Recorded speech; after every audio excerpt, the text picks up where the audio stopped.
Fala concurseira, fala concurseiro aqui do Doutor Concursos e do canal do Professor Arnaldo Vieira. Tudo bem com vocês? Vamos para mais uma aula de atualidades dessa semana. Estão preparados? Bom, pessoal, a gente já tem que começar, como todo vídeo, a gente pede para você sempre participar com a gente, deixando já o joinha, tá? Inscrevendo-se no canal, ativando o sininho também, porque aí toda semana, quando a gente postar vídeo novo, você acaba recebendo a notificação e automaticamente comunicar, escrever, mandar algum recado pra gente, como foi o caso do Renan Cardoso, que me deixou muito feliz. Olha só, muito fera, professor, Deus te abençoe. Mauá, São Paulo na área. Te vejo no topo, uma vaga a menos do TJSP. Renan, com toda a certeza. E olha que o TJ é um dos concursos que está para, inclusive, lançarem a novidade, avisarem que vai haver, passada essa restrição aí da questão dos concursos. Ele é um dos primeiros que deve despontar. E você, assim como o Renan, tem que se preparar desde já. Atualidades caem diretamente nesses concursos. É importante, tanto na primeira quanto na segunda fase, nos outros concursos que vão vir por aí, nos que exigirem redação, os de nível superior principalmente. Então você tem que estar preparado desde já.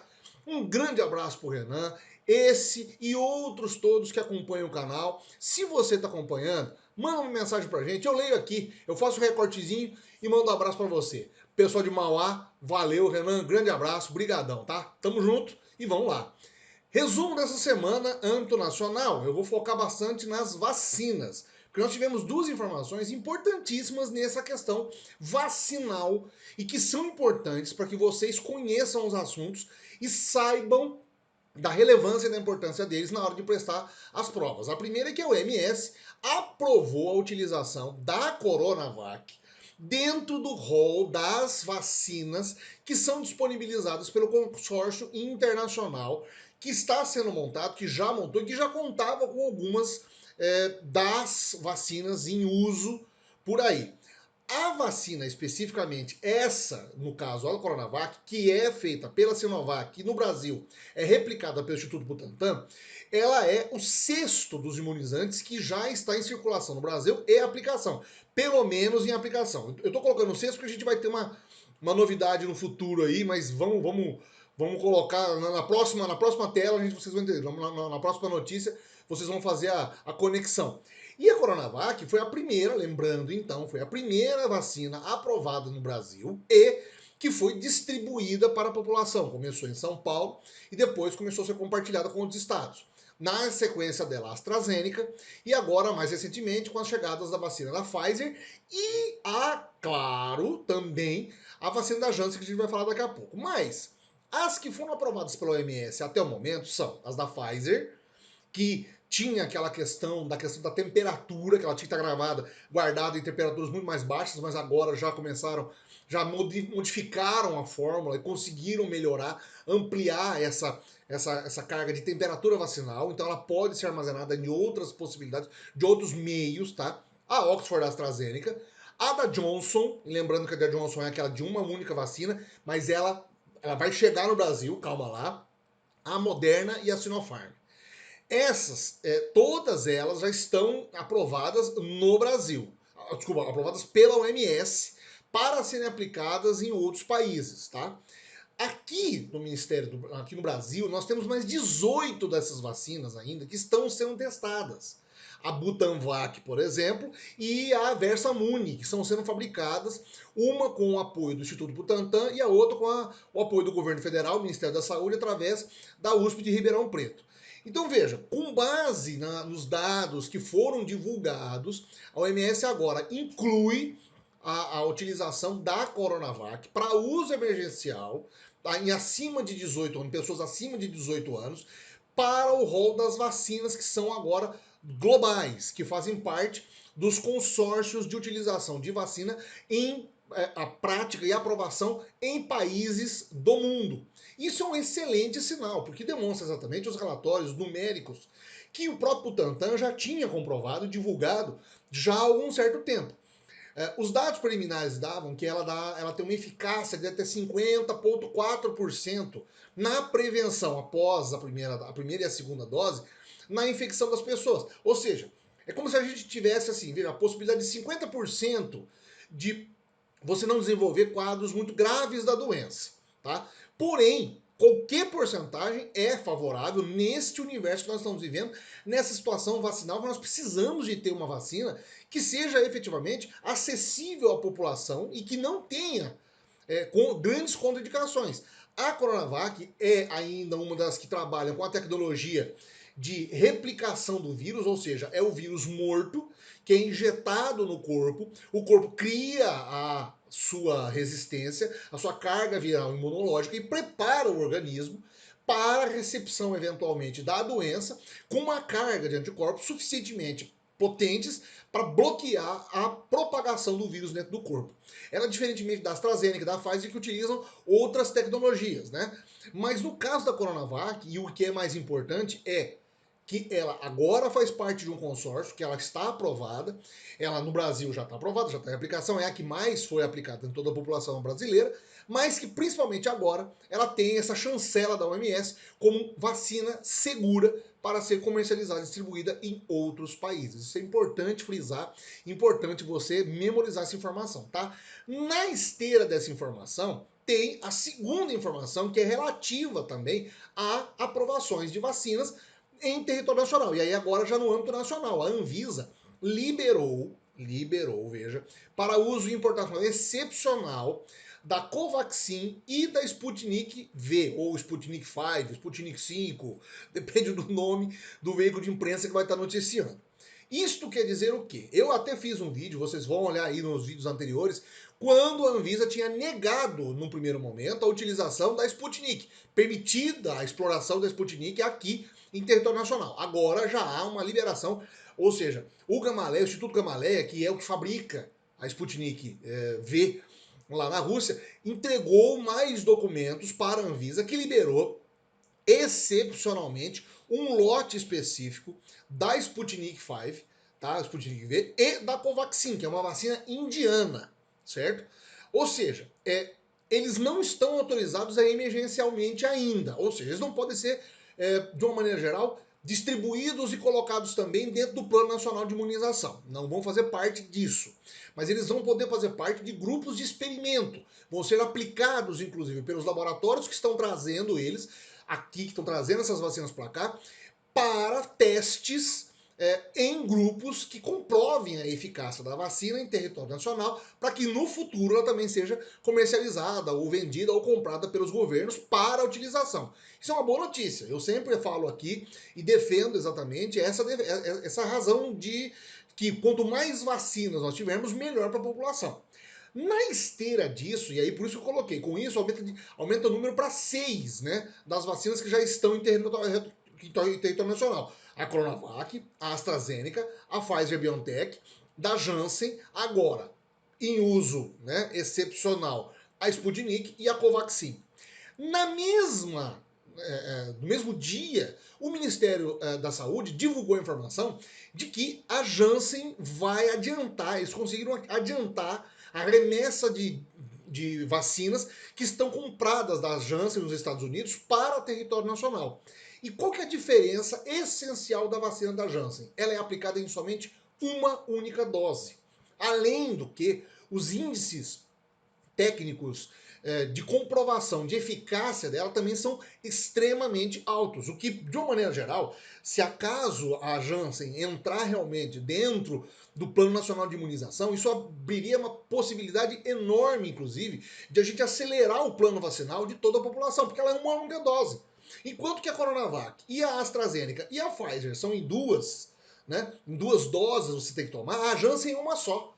Então você conseguiria atingir um número muito maior de pessoas, acelerando muito mais o ritmo de vacinação.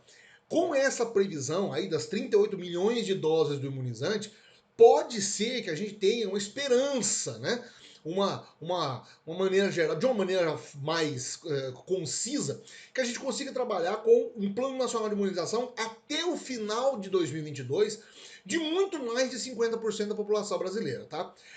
Mas o que é importante também são as aprovações, mesmo que excepcionais, da Covaxin, que é a vacina indiana, e da Sputnik V. Aqui no vídeo vocês estão vendo as informações, as imagens de quando a Anvisa fez essa liberação emergencial.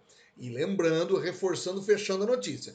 Isso não quer dizer que essas vacinas estão liberadas para utilização em território nacional, como um todo, tá? É só um plano emergencial e excepcional para uma liberação dos laboratórios, para aplicação inclusive de testes em grupos de controle, para ver se realmente a eficácia da vacina consegue atingir os dados que são recomendados pela Anvisa e pela OMS, e aí sim possam ter os pedidos dos laboratórios importadores para a Anvisa para fazer com que elas entrem no Plano Nacional de Imunizações. Boas notícias nessa questão da gama de vacinas que nós estamos tendo e estamos conseguindo distribuir para a população. É importante você que está se preparando para os concursos entender toda a trajetória das vacinas e como que foi a luta para que elas chegassem ao acesso à população e evitando exatamente imagens como essas que a gente está vendo aqui, de uma maior mortandade, cemitérios lotados, é o que a gente não quer. A gente quer a população mais vacinada e preparada, inclusive, para as novas cepas. Várias dessas vacinas, inclusive, garantem a resistência dos vacinados a novas cepas do vírus, o que é extremamente importante, uma vez que na semana passada a gente teve, inclusive, aumento de casos aqui no Brasil da cepa indiana, entre outras que estão chegando por aí, tá legal? Âmbito internacional. Vou trazer duas notícias internacionais para vocês, que falam sobre mudanças dos sistemas ou de cenários políticos em países do mundo. O primeiro é em Israel. Parece que está chegando ao fim o mandato de quase 12 anos do primeiro-ministro israelense Benjamin Netanyahu. Na quarta-feira, inclusive, o grupo liderado pelo Yair Lapid, que é um cientista, junto com o Naftali Bennett, que é outro grupo, que é o nacionalista, conseguiram, faltando meia hora para o final da inscrição da nova proposta de governo para o parlamento israelense, eles conseguiram chegar no denominador comum e conseguiram encontrar uma espécie de união de grupos contrários à política que o Netanyahu tem implantado nesses últimos 12 anos. Deixa eu fazer um resumo rápido aqui para vocês entenderem qual é a situação que está hoje lá em Israel. A situação é que já nos últimos anos, há pelo menos 3 anos, 2 ou 3 anos, há uma instabilidade política promovendo várias eleições, inclusive, para a chegada de um consenso entre a utilização do parlamento, entre as frentes políticas do parlamento, junto com o governo, e o sistema partidário deles lá é parlamentarista, então não está acontecendo ainda uma união, uma coesão das bancadas de partidários, lá dos parlamentares, para encontrar uma união dentro do Estado. A legislação israelense ela é muito limitadora, ela é muito castradora nesse sentido. Ela somente autoriza e permite a presença de um governo de coalizão. Enquanto não houver essa coalizão, não se pode haver uma mudança, inclusive, dos primeiros ministros. Vou até voltar o vídeo com mais informações aqui para vocês entenderem mais o texto que eu estou dizendo. O que está acontecendo agora? Há 2 semanas atrás, encerrou-se o conflito, mais uma versão do conflito entre palestinos e israelenses, que eu até trouxe para vocês aqui nos vídeos anteriores. Mas o grande problema não está nisso, não está nesse ponto, nesse conflito somente Israel e Palestina. O conflito está ali na questão econômica do país e como que o país está sendo meio que colocado em segundo plano em relação a outros países da região, econômica e politicamente. Então, grupos empresariais têm feito grandes pressões nos parlamentares e agora, pela primeira vez, historicamente, partidos que assim, têm ideologias de esquerda, direita e nacionalistas, além de, pela primeira vez na história, o partido Lista Árabe Unida, que é um partido que representa o povo árabe, fazer parte de uma coalizão que vai apresentar uma nova proposta de governo e que automaticamente tiraria o Benjamin Netanyahu da liderança do partido. Porque nessa nova formatação do governo, o primeiro-ministro não seria ele. Haveria uma alternância entre primeiro o Naftali Bennett e depois o Yair Lapid. Eles se alternariam no poder pelos próximos 2 anos, pelos próximos 4 anos. Na verdade, foram 2 anos com o Bennett e 2 anos com o Lapid. Então veja, há uma mudança ali de panorama no Oriente Médio, principalmente ali em Israel, que pode abrir e novamente dar início às negociações de pacificação ali. O Partido Lista Árabe Unida, por exemplo, ele demanda, a exigência dele é que haja uma legislação que não faça não exija uma tributação em cima de construções irregulares dos árabes. Isso é uma outra questão que há muito tempo vem sendo discutida pelo parlamento. Nessa nova configuração, essa lei vai ser modificada. Então, há uma probabilidade muito grande dessa coalizão, inclusive, ser feita, mas de uma maneira geral, ser minada pelo próprio Netanyahu, que tem feito declarações, fez declarações durante a última semana, dizendo que se achava improvável essa união prosseguir justamente pelas diferenças ideológicas desses grupos. É claro que isso ainda tudo vai ter que ser aprovado pelo próprio parlamento e vai ter que ser sancionado, vai ter que ser chancelado pelo presidente israelense. Então ainda existem muitas coisas para acontecer e o próprio Netanyahu também está sofrendo um processo ali de acusação de crimes, de práticas de crimes durante o seu mandato mais recente. Então a gente vai continuar acompanhando, eu vou trazer informações quando tiver alguma mudança para vocês. Mas muda-se exatamente, de uma maneira mais inovadora, um conceito de política que vem em Israel já de muito tempo, de uma união, uma coalizão de grupos diferentes para conseguir uma nova unidade dentro do Estado de Israel e que talvez conte pela primeira vez com a participação de palestinos e árabes. Essa informação que você deve gravar e que você tem que memorizar bem, saber acompanhar nas informações que a gente vai trazer para vocês que vão cair nos concursos, tá legal? A última informação no âmbito internacional é a situação na Nicarágua. A Nicarágua, inclusive, em 2018, teve uma eleição conturbadíssima com Daniel Ortega, acusação, inclusive, de fraude das eleições, de uma espécie de golpe. Milhares de manifestantes foram para as ruas e ele teve automaticamente um estado opositor, um grupo de opositores muito grande, contrários a ele, entre eles a Cristiana Chamorro, filha da ex-presidente Violeta Chamorro, que nos anos 80 controlou e governou a Nicarágua. O que está acontecendo na Nicarágua hoje em dia? Né? A legislação nicaragüense proíbe que pessoas que estejam passando por algum problema judicial se candidatem ao cargo eletivo de presidente. As eleições estão se aproximando. E, veja, o Ortega está desde 2007 no poder, em 2018, ainda concorrendo a essa reeleição com essa ameaça de golpe. Resultado, nessa semana, o governo expede um mandado de prisão domiciliar contra Cristiana Chamorro, prendendo em casa e acusando ela de fraude, corrupção, porque ela tem uma ONG que fala exatamente sobre liberdade de expressão e direitos dos nicaragüenses. No meio disso tudo, ela acaba então sendo acusada enquanto o processo não encerra. Isso não faz com que ela participe do processo eleitoral da Nicarágua, que deveria acontecer, que vai acontecer no ano que vem. Resultado, ainda neste ano. Resultado, toda a problematização em torno dessa questão da Cristiana Chamorro chamou a atenção dos Estados Unidos. Os Estados Unidos, inclusive através do Departamento de Estado, já declarou que achou uma afronta essa atitude de expedir um mandado de prisão para ela em meados do início do processo eleitoral, que isso iria exatamente contrário aos direitos democráticos e aos sintomas de democracia que o país, de uma maneira geral, exala e que gostaria de implantar, e que isso deve ser revertido imediatamente. Lembrando que os americanos são um parceiro ideal para a Nicarágua. O fato é que o Daniel Ortega já tem algumas passagens e apoios militares estratégicos que têm mantido ele no poder e tem dado essa garantia para ele. Com essa ação para cima da Cristiana Chamorro, inclusive o irmão dela também foi até a imprensa e declarou que isso é um ato antidemocrático, que isso é, de uma maneira geral, cercear a liberdade de haver uma palavra de oposição contra o Daniel Ortega. Os americanos fizeram eco. E também disseram que, desta maneira, ele inviabiliza o processo eleitoral. Porque não estaria acontecendo somente isso com ela. Se ele não tiver candidatos a concorrer, ele é candidato único e conseguiria permanecer no cargo por mais tanto tempo. Essa situação na Nicarágua já vem, então, como eu estou dizendo para vocês, desde 2018. É um país ali na América Central que já passou por vários problemas de instabilidade financeira, de instabilidade política, situações, inclusive, envolvendo os próprios Estados Unidos, enfim, uma série de informações que ainda são um pouco desencontradas, mas que a gente vai continuar acompanhando na situação política da Cristiana Chamorro, que representa a oposição contra o Daniel Ortega.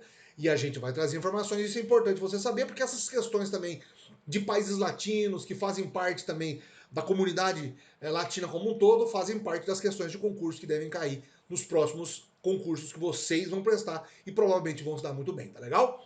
Pessoal, eu já agradeço desde já. Comenta, manda um recadinho aí. Terminou o vídeo agora? Deixa o like.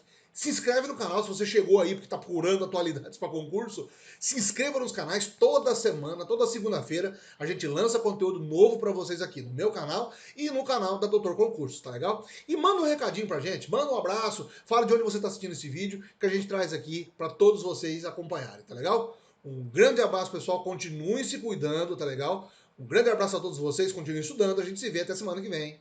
Até lá.